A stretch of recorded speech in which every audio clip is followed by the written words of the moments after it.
여러분 안녕하십니까? 원투펀치 투머치 풋볼 시간이 돌아왔습니다. 오늘의 TMF 시간에는 저희가 아직 사우디아라비아전을 보지 못한 상태이기는 합니다만 클린스만호가 출범한 이래 지난 웨일즈전까지의 전체적인 또 아주 중요한 스탯 자료를 그래픽 등을 통해서 김현민 기자께서 또 보여주시면서 설명해 주시는 시간을 갖도록 하겠는데요. 저도 요즘 아주 흰머리가 더 늘었어요. 네, 지금 클린스만 감독이 사실 상상을 항상 뛰어넘는 그런 이제 언행들을 하고 계셔서 그렇죠. 저도 굉장히 지금 마음이 무겁고 착잡한 상태입니다. 일단 클린스만호의 여태까지 진행되어 온 여러 가지 모습들을 오늘 일목요연하게 또 정리를 해오셨어요. 현재까지의 클린스만호의 뭐 전술적인 특징이라고 한다면은 전형적인 클래시컬한 4-4-2 포메이션에 역발 윙어를 쓰고 약간 조금 이강인에게 의존적인 그런 축구를 해왔다라고 평가할 수 있겠는데요. 거기다 이제 중원은 실종이 됐고요. 일단 뭐 클린스만호의 성적을 놓고 보면요, 5경기 3무 2패, 아직까지 승리가 없는데 이게 대한민국 대표팀 역대 감독들이 이제 데뷔한 시점을 이제 기준으로 하면은 단 한 번도 없었던 거라고 할 수 있죠. 네, 뭐 좋지 않은 기록임에 틀림이 없죠. 거기다가 엘살바도르전 무승부는 정말 아쉬웠죠. 저거는 무조건 이겨야 되는 경기거든요. 엘살바도르가 현재 그 피파 랭킹이 76위예요. 우리나라보다도 거의 50위가 더 떨어지는 팀인데 그 팀 상대로 무승부는 굉장히 아쉬운 결과였고, 웨일즈전 0대0 무승부, 이게 뭐 웨일즈 원정이고 뭐 이런 것들을 고려하면은 아주 나쁘지 않다라고 얘기할 수도 있겠지만 경기 내용적인 측면에서는 가장 안 좋았죠, 웨일즈전이. 네. 그나마 3월에는 그래도 뭐 약간이라도 희망적인 모습이 좀 있었고, 그때는 뭐 템포 빠른 또 다이나믹한 그런 축구에 만족감을 드러내시는 팬분들도 있었는데, 네. 사실 이제 시간이 흐르면서 발전하는 모습보다는 오히려 좀 내용이 좋지 않아졌다는 점을 이제 김현민 기자께서 잘 보여주실 것 같아요. 네, 거기다가 이제 뭐 4-4-2 포메이션을 계속 쓴 거를 확인할 수 있는데요. 먼저 이거는 콜롬비아전인데요. 그래도 가장 많이 이슈가 됐던 거는 손흥민 선수 톱에다가 쓴 거겠죠. 그러면서 손흥민 선수가 2골 넣으면서 야, 마침내 손흥민을 조금 공격적으로 자유롭게 풀어서 쓴다, 이런 부분에 있어서 호평을 받긴 했었는데, 주목할 부분은 결국은 좌우 측면 윙에 있거든요. 일단 뭐 정우영 선수가 이제 왼쪽 윙으로 나왔었고, 오른쪽 윙으로는 이재성 선수가 나왔었고, 또 이제 이강인 선수가 60분에 교체 투입이 됐었죠. 정우영 선수 대신해서 들어오면서 이강인 선수가 오른쪽에서 뛰고 이재성 선수가 왼쪽에서 뛰는 형태로 갔었는데요. 그러니까 적어도 한 명 이상은 이른바 역발 윙어가 항상 있는 것이고, 그 가운데서도 이강인 선수가 좀 가장 두드러진다고 볼 수가 있죠. 네, 근데 이게 그 콜롬비아전 히트맵과 평균 위치인 건데요. 왼쪽이 이제 정우영, 오른쪽이 이제 이재성인데요. 이거 보면 아시겠지만요, 측면 윙어들한테 약간 조금 전형적인 형태의 윙어처럼 플레이를 하게 하는, 그러니까 역발 윙어가 상당히 많이 유행을 하면서 접구 들어와서 직접 슈팅을 가져가는, 약간 어떤 의미에서는 포워드처럼 움직이게 하는 형태로 많이 바뀌었잖아요. 네. 그래서 저희 옛날에는 뭐 측면에서 뛰는 선수들을 윙어라고 많이 했는데, 요새는 또 이제 윙포워드라고 많이 그렇게 표현들도 하고 있긴 하잖아요. 네, 역발 윙어를 많이 구사하는 팀일수록 사실은 터치라인 쪽을 밟는 비율은 그 윙포워드 자체보다는 아무래도 좀 윙백들이 더 많고, 그렇죠, 예. 윙포워드들의 동선은 터치라인 쪽에만 저렇게 국한돼 있지는 않는 것이 일반적인데, 클린스만호는 사실은 역발 윙포워드들이 있음에도 불구하고 사실은 터치라인을 밟는 플레이가 조금 더 많다고 볼 수 있죠. 그렇죠. 네, 그러면서 평균 위치를 보시면 아시겠지만요, 전형적인 의미의 4-4-2 포메이션을 쓰고 있거든요. 윙어들이 좁히고 들어오고 윙백들이 올라가거나, 아니면은 또 이제 최근 들어서는 또 이제 윙어들이 벌리고 윙백들이 좁히고 들어오거나, 혹은 뭐 중앙 미드필더들이 올라가거나 뭐 그런 식으로 하면서 중앙에서의 숫자 싸움을 최대한 많이 가져가거든요. 심지어 이제 4-4-2 포메이션을 가장 많이 쓰는 걸로 유명한 그 정평이나 그 시메오네 감독 같은 경우는 측면에 미드필더 선수들을 아예 세워버리잖아요. 네. 그래서 그 선수들이 좁혀 들어와서 플레이들을 많이 하는데, 중앙에 딱 미드필더 2명 있죠. 이러다 보면 이제 중앙 싸움에서 많이 밀릴 수밖에 없는 그런 현상들이 발생한다라고 할 수 있겠습니다. 저는 사실 저런 모습을 가장 좀 극명하게 봤던 것이 이제 앞으로도 나오겠습니다만 페루전이었던 것 같아요. 예. 중원 싸움에서 상당히 좀 열세적인 측면이 경기 초반부터 많이 나타났었죠. 예. 그래서 뭐 수비 진영에서 많이 플레이를 할 수밖에 없었죠, 한국 대표팀이. 그리고 이거는 이제 우루과이전인데요. 우루과이전 같은 경우는 이제 이재성 왼쪽 그리고 이강인 선수가 오른쪽으로 나섰습니다. 그러면서 이제 4-4-2 포메이션을 쓰기 시작을 했던 거였는데요. 근데 이 경기에서 한 20분경까지 상당히 밀렸었어요, 한국 대표팀이. 그러니까 뭐 슈팅 숫자에서 20분경까지 1대5로 열세를 보이고 있었거든요. 이게 14분경에 이제 첫 슈팅을 기록했던 거였고, 그 슈팅도 이제 이강인 선수가 슈팅을 가져갔던 거였는데요. 그러다 보니까 이때는 스위칭 플레이를 통해서 그나마 흐름을 바꿨어요. 그러면서 한국이 먼저 실점을 한 가운데 스위칭 플레이를 통해서 그래도 한 골을 따라가는 그런 장면들이 있었거든요. 근데 이게 그러니까 스위칭 플레이를 가져갔던 것도 저는 그러니까 그냥 너무 안 되니까 경기가 잘 안 풀리니까 바꿔보자. 그렇게 한 거에 가까웠고, 그래도 그게 조금 통했다라고 할 수 있죠. 물론 뭐 실점을 한 골 더 하게 되면서 1대2로 패하긴 했었지만요. 근데 이강인, 이재성 선수는 사실 위치를 바꾸더라도 이재성 선수도 또 왼발이기 때문에 어차피 역발 윙포워드를 한 명은 두는 거예요. 그리고 이게 페루전인데요. 페루전에 이제 그 4-4-2 포메이션 이때도 이제 이재성, 이강인우 나왔었는데요. 마찬가지로 그러다 보니까 뭐 측면을 밟고 다니게 이렇게 플레이를 했었죠. 근데 워낙 중앙에서 많이 밀리다 보니까 이재성 선수가 조금 중앙에 조금 오는 장면들이 있었던 거였습니다. 그리고 이제 이게 엘살바도르전인데요. 엘살바도르전에는 이제 황희찬 선수가 선발로 나왔습니다. 그래서 황희찬 왼쪽에 이강인 오른쪽, 그리고 또 이제 이재성 선수가 투톱으로 뛰었었거든요. 예상 외의 선택이었다라고 할 수 있겠는데, 이때는 손흥민 선수가 부상으로 빠져 있었잖아요. 그러다 보니까 이 페루전이랑 2경기 연속 다른 선수들이 이제 톱에 서게 됐던 거였는데요. 근데 이때 같은 경우는 일단 이강인 선수는 계속 오른쪽 측면을 밟고 다닌 가운데, 이때 그 이재성 선수가 가짜 9번으로 서다 보니까, 최전방에 서다 보니까 조금 많이 밀려 내려오면서 경기가 좀 안 풀리는 그런 장면들이 있었거든요. 그래서 결국은 황희찬 선수를 스위칭 시켜서 아예 위에서 올려서 쓰게 하기도 하고, 또 이제 아예 후반 시작과 동시에 황의조 선수가 교체 투입되기도 하다 보니까 황희찬 선수의 히트맵은 조금은 들쑥날쑥하게 나와 있는 거죠. 그러니까 여기저기. 원래는 황희찬 선수가 왼쪽인데 지금 황희찬 선수 히트맵을 보시면 황희찬 선수가 뭐 중앙, 뭐 오른쪽 뭐 할 것 없이 굉장히 고르게 포진한 것처럼 보인다는 거죠. 거기다가 이때 사실 조금 흥미로운 플레이들이 몇 가지가 있긴 했었는데요. 그러니까 사실 그 이강인 선수가 클린스만 감독 체제에서는 가장 경기 내용들이 좋았어요. 그래서 이강인이 개인 플레이를 통해서 상당히 많은 것들을 풀어나갔는데, 이때 그나마 또 풀어나갔던 방식이 황희찬이 오른쪽으로 와가지고 이강인과 함께 2대1 플레이를 가져가면서 거기서 이제 조금 상대를 공략한 장면들이 있었거든요. 어떻게 보면 그러니까 그래도 엘살바도르전이 다른 경기에 비해서는 클래시컬한 4-4-2 말고 조금 그래도 선수들 간의 유기적인 위치 변경이랄지 연계 플레이가 일어났던 경기인데, 근데 냉정히 말하면 엘살바도르는 앞에 붙었던 세 팀보다는 좀 약하지 않습니까? 그러니까 아무래도 이날은 우리 선수들의 어떤 유기적인 위치 변경이랄지 이런 부분들이 좀 더 많이 일어난 경기였던 거는 맞는 거죠. 그리고 클린스만 감독도 인터뷰에서도 그 얘기 했잖아요. 엘살바도르전은 무조건 이겼어야 되는 경기다. 이길 수 있었던 경기였다. 그러다 보니까 이 경기는 이겨야 된다고 생각을 해서 조금 더 선수들한테 공격적으로 많이 지시한 부분들이 있지 않을까 싶긴 합니다. 마지막 그 웨일즈전인데요. 웨일즈전 같은 경우 이제 이재성 선수가 평소대로 이제 왼쪽으로 나왔고, 홍현석 선수가 이제 이강인 선수가 부상으로 빠지게 되면서 오른쪽으로 나왔던 거였는데요. 홍현석 오른쪽에서 계속 밟고 다니고 이재성 왼쪽에서 밟고 다녔는데 이게 제대로 구동이 안 됐었죠. 또 그러니까 하다 보니까 바뀌었죠. 한 25분경에 이제 둘을 스위칭을 시켜가지고 플레이를 하게 했는데, 그마저도 솔직히 말하면 잘 풀리지가 않았었죠. 그러면서 측면 공략도 제대로 안 되고, 또 이제 중앙에서는 제대로 플레이가 되지 않고, 이런 악순환들이 조금 반복이 됐다라고 할 수 있겠는데요. 그러니까 전체적으로 여태까지 히트맵들을 평균 위치를 정리를 해보면 처음에 말씀해 주신 바와 같이 4-4-2 포메이션을 쓰고 여기에 특히 이제 역방향 윙포워드들을 많이 배치를 하는데, 그럼에도 불구하고 지금 윙포워드들의 위치가 터치라인 쪽에만 너무 좀 국한돼 있어요. 그러다 보면 역시 처음에 또 말씀하신 것처럼 중앙에 있는 미드필더 2명이 사실은 상대와의 중원 싸움에서 좀 힘겨움을 느끼게 되는 그런 양상들이 사실 거의, 그러니까 엘살바도르전 정도 하나를 제외하면은 거의 반복됐다고도 볼 수 있는 거죠.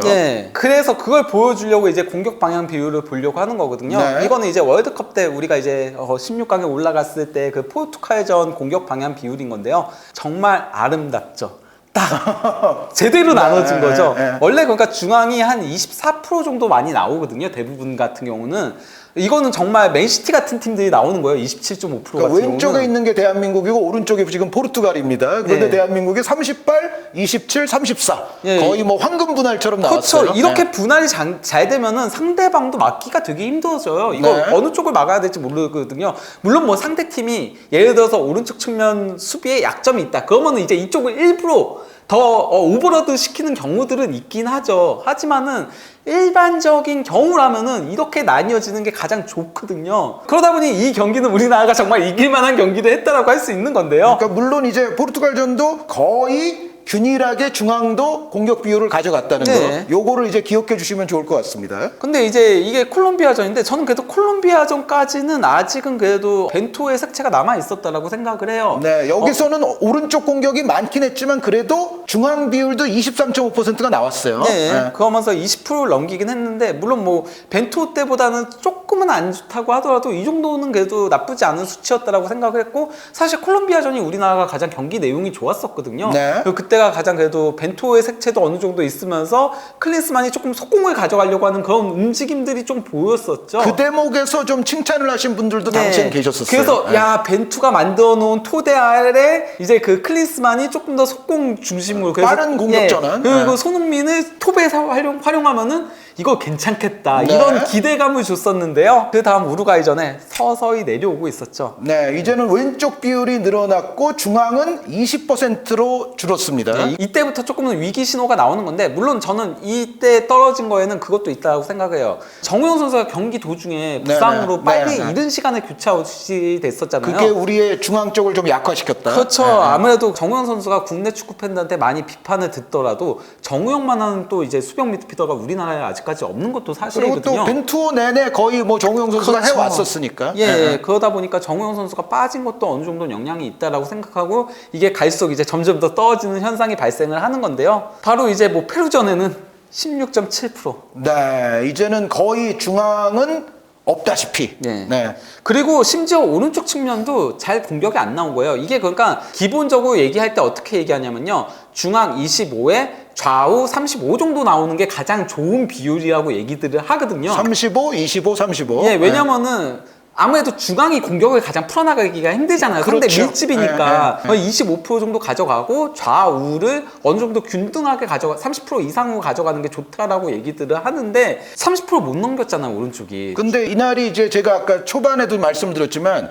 중원이 우리가 가장 밀린다는 인상을 준 것이 사실 페루전이에요. 네. 그런데 그게 그냥 인상만이 아니라 지금 김현민 기자님의 그래픽 수치적으로도 딱 드러나는 거예요. 네. 그리고 엘살바도르전. 상대가 엘살바도르입니다. 그런데도 19.4%밖에 나오지 않았습니다. 네. 이건 문제가 좀 심각한 거죠. 그러니까 우리가 공격을 많이 하긴 했지만 역시 중앙으로 공격을 많이 했던 건 아니었다라는 그렇죠. 거. 제가 아까 얘기 드렸던 황희찬 선수가 오른쪽으로 와가지고 이강인과 함께 이제 만들어가는 거기서 좋은 장면들이 굉장히 많이 나오면서 오른쪽 측면 공격 비율이 무려 45.7%가 나오게 된 거죠. 네. 그리고 이거에 이제 웨일즈전인데요. 웨일즈전은 좀 처참해요. 이 경기는 그러니까 뭐 황인범 선수도 최근에 이제 뭐 그 이적 파동들이 있어가지고 네, 프리시즌을 제대로 못 보냈죠. 실전 감각이 없다 보니까 황인범 선수도 컨디션이 그렇게 좋아 보이지 않았었거든요. 네. 그리고 이제 박용우 선수도 조금 패스 미스들이 많이 발생을 하고 했었다. 박용우 선수가 여러 가지 재능이 많은데 굉장히 네. 다기능 선수이긴 한데 빌드업형 선수는 조금 그렇죠. 아니죠. 근데 사실은. 또 박용우 선수한테 이렇게 넓게 벌리는 것들을 시킨 것 같다고 네. 굉장히 많이 원래 그렇게 많이 시도하는 선수가 아니잖아요. 그 경기 유난히 많이 시도를 했는데 그게 다 끊겼거든요. 어떻게 보면 이제 울산에서는 뭐 옆에 이규성 선수라든지 혹은 뭐 김민혁 선수랄지 네. 그런 선수들의 패스 비중이 어떻게 보면 좀 더 많다고 볼 수가 있거든요. 예, 예.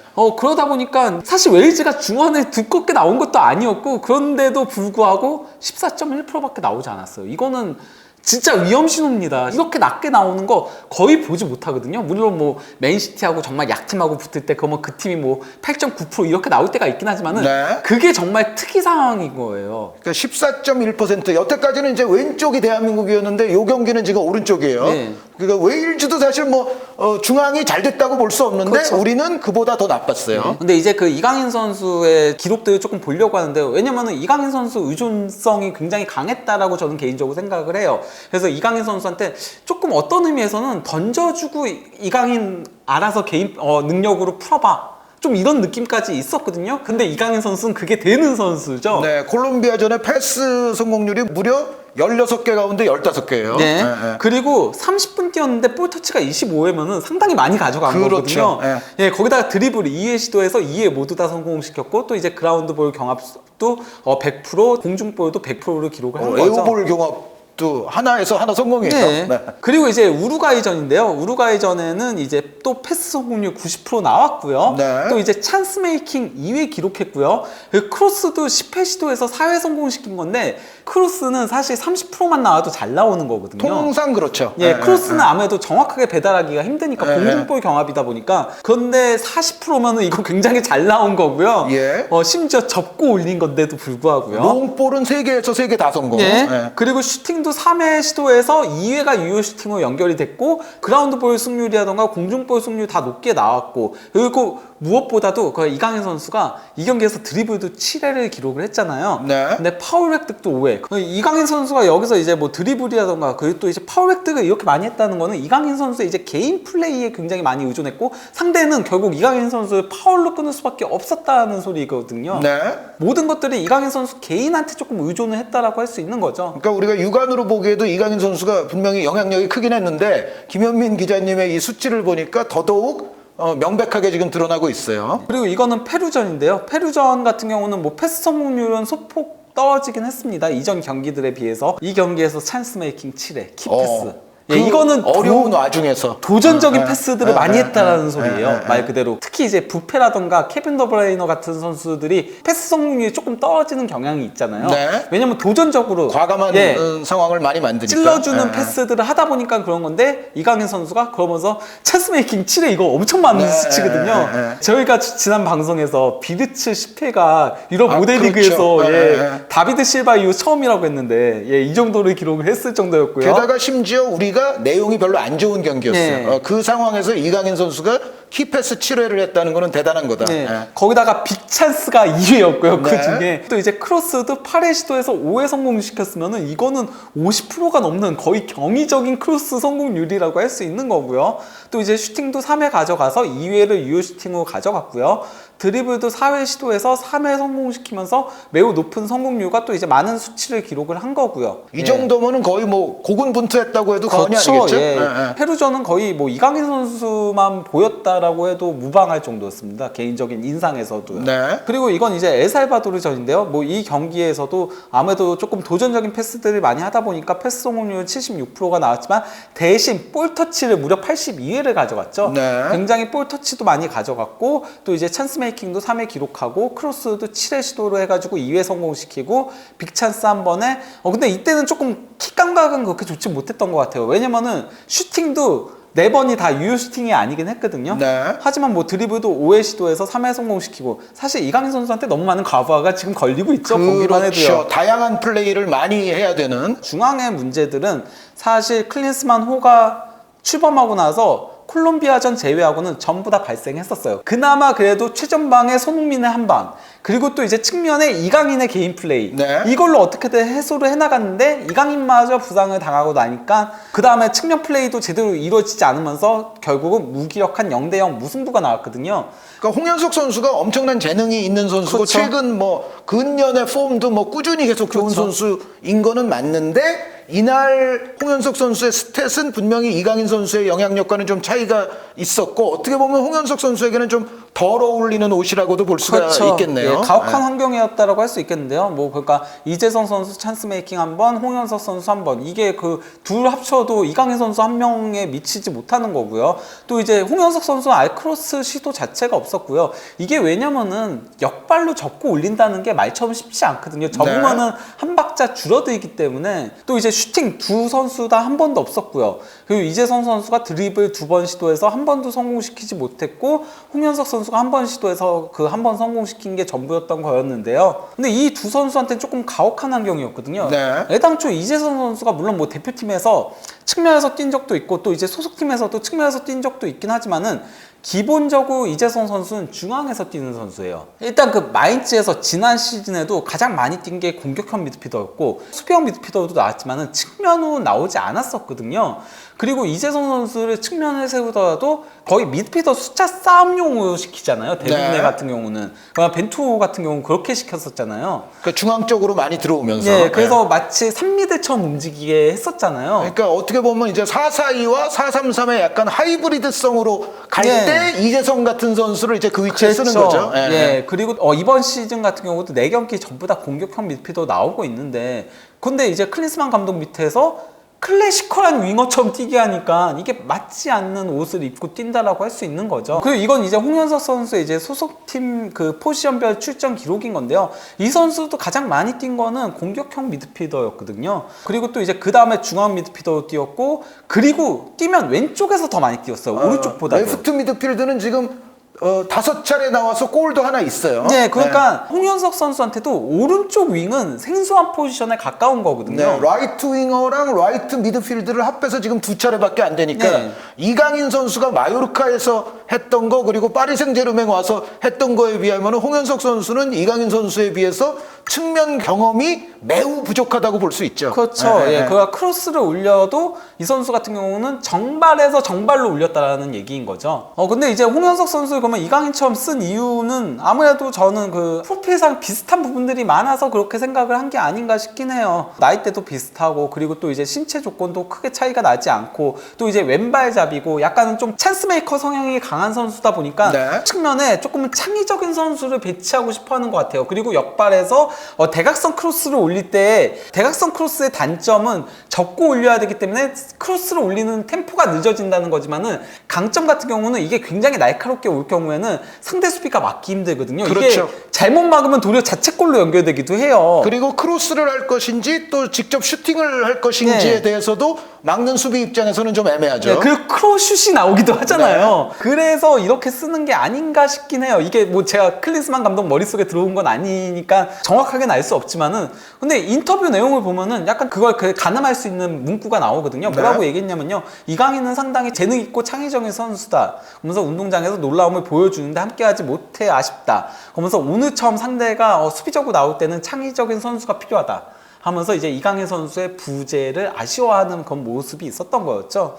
근데 저는 이게 그가 과연 좋은 방안인가라는 데에서는 조금 의구심은 있어요. 왜냐면은 너무 이강인 선수한테 의존적이거든요. 네. 근데 이게 선수 한 명이 언제 부상당할지도 모르는 거고. 그렇죠. 그런데 네. 이번처럼 부상처럼 빠질 때는 그러면 뭔가 다른 대안들이 있어야 되는데 이 선수 부상당했으니까 왠지 비슷해 보이는 최대한 선수? 이 선수와 똑같은 선수를 넣어서 그냥 해결해 보려고 하는 억지로 예, 옷을 예, 맞추려고 예. 하는 거잖아요. 맞지 않는 옷을. 예. 근데 거의- 정작 그 선수는 이 선수에 비해서는 그 역할을 소화해 본 경력이 적은 그렇죠. 예, 예. 이런 것들이 문제라고 할 수 있겠고요.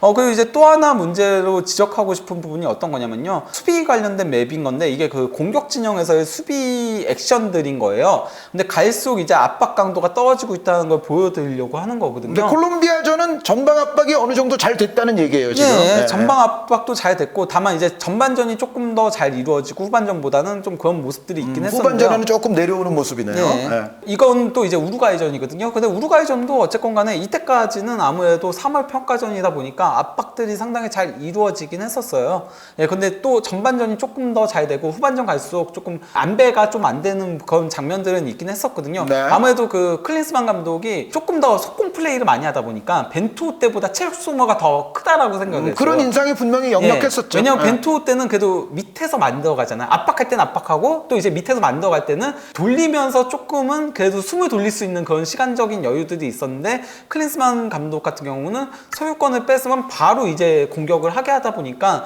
그래서 전반전보다 후반전이 조금 더 내려오는 그런 모습들이 보이긴 했었거든요. 네. 페루전인데 점점 더 이제 내려오고 있죠. 압박하는 지점들도 조금씩 내려오고 있는 장면들이 나오고 있고요. 페루에게는 압박과 탈압박 모두 우리가 밀리는 게임이 많았기 때문에 네. 이미 전반전에서부터 페루를 상대로는 우리가 좀 밀리고 있었다는 증거죠, 지금. 네. 엘살바도르전은 그나마 그래도 이전 경기들처럼 잘 됐는데 네, 상대가 아무래도 좀 약하니까. 올라가서 네, 뛰었죠. 네, 우리나라가 네. 말 그대로 하프라인 위로 올라가서 뛰었기 때문에 이런 것들이 나올 수 있었다라고 할 수 있겠고요. 대망의 웨일즈전. 네, 웨일즈가 사실은 5-4-1로 버티는 시간이 길었던 팀임에도 불구하고 우리의 수비 액션이 그렇게까지 높은 지역에서 제대로 이루어지지 못했다는 지금 증거죠. 숫자도 너무 적죠. 네, 이건 압박도 하지 않았다라는 소리인 거거든요. 상대가 뒤에서 돌리고 있는데 거기에 대한 압박도 제대로 들어가지 않으니까. 그러니까 오히려 웨일즈가 역습으로 올라올 때 꽤 날카로웠죠. 예, 그렇죠. 그러다 보니까 이 웨일즈전 같은 경우는 결과는 0-0 무승부였지만은 슈팅 숫자 단 4번밖에 없었죠. 빅찬스 단 한 번도 없었죠. 그 유효 슈팅 단 한 번이 전부였죠. 웨일즈는 빅찬스가 있었죠. 그렇죠. 상대적으로. 2번 있었습니다. 해리 윌슨이 빅찬스들을 좀 만들긴 네. 했었죠. 예. 저희 지금 녹화 기준으로 웨일즈전까지 치른 현재 대표팀이 조금 이강인 선수가 없는 탓도 물론 있지만 전체적으로는 플랜 B도 좀 부재할 뿐 아니라 선수들의 어떤 특성에 아주 부합되는 기용도 아닐 뿐 아니라 전체적인 경기력으로 보면은 약간씩 오히려 좀 퇴행적인 그런 모습 아닙니까? 어떻게 생각하세요? 진짜 좀 깝깝한 형태로 가고 있는데요. 왜냐면 질 수도 있고 하거든요. 그냥 뭐 승리 못하는 건 괜찮은데 뭔가 발전적인 형태로 가야 되잖아요. 뭔가 조금씩 나아지고 있다는 그런 개선점이 보여야지 그래야지 조금 기대감을 가지고 경기들을 볼 수 있게 되는 건데 지금은 도리어 계속 내려오고 있다 보니까 그런 것들이 있어서 좀 걱정이 되긴 합니다. 예, 근데 뭐 사우디전에 일단 저는 오른쪽에는 홍현석 선수가 이제 아시안 게임 명단으로 빠졌잖아요. 그러면은 저는 현재까지의 클린스만 감독이 쓰는 방식을 고려하면은 이동경 선수가 오른쪽 윙으로 나오지 않을까. 역시 그 왼발이 있고 왼발의 공격형 미드필더 성향의 창의성과 파괴력이 있다고 볼 수 있죠. 이동경 선수가 직접 타격도 하고. 그러니까 아니 있는 선수들 중에서 생각하면은 저희는 일반적으로 나상호 선수 생각할 거 아니에요. 지난 월드컵까지 생각을 하면은 클린스만 감독은 이동경을 오른쪽에 배치하지 않을까. 그동안에 그 사례들을 계속 놓고 보면은 만약에 이제 김현민 기자님이 이 예측을 적중을 시키면 정말 이거는 김현민 기자님의 방대한 자료와 그걸로부터 논리적으로 유추된 해안의 결실이다. 이렇게 보면 되겠죠. 그냥 황희찬, 이재성 뭐 이럴 수도 있지 않나요? 뭐 그럴 가능성도 있긴 하죠. 왜 이동경을 쓸 것 같냐면요. 그쪽에 자꾸 킥력 있는 선수를 세우잖아요.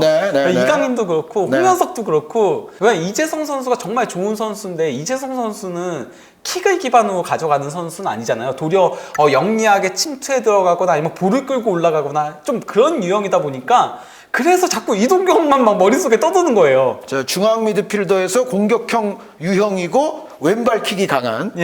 그러면은 지금 명단 중에서는 이동경이다. 일리가 있는데 어쨌든 사우디아라비아전에서 이 예측이 적중하는지를 한번 지켜보시면 흥미로울 것 같겠고요. 자, 김현민 기자님과 더불어서 정말 오늘도 아주 양질의 자료를 통한 클린스만호의 5경기를 총체적으로 이제 분석을 해봤는데 그래도 사우디아라비아전은 우리 국민들 축구 팬들에게 약간이라도 좀 위안이 되는. 그래서 다음 분석에는 어떻게 개선이 되어가고 있는가 이런 쪽으로 갔으면 하는 바람입니다. 그렇습니다. 김현민 기자님이 다음에는 좀 향상된 자료를 가지고 또 TMF를 하실 수 있었으면 하는 바람이 아주 굴뚝 같습니다. 오늘 김현민 기자님께 다시 한번 감사드리고요. 원투펀치 투머치 풋볼 TMF 첫 번째 코너를 마치겠습니다. 여러분 대단히 감사합니다.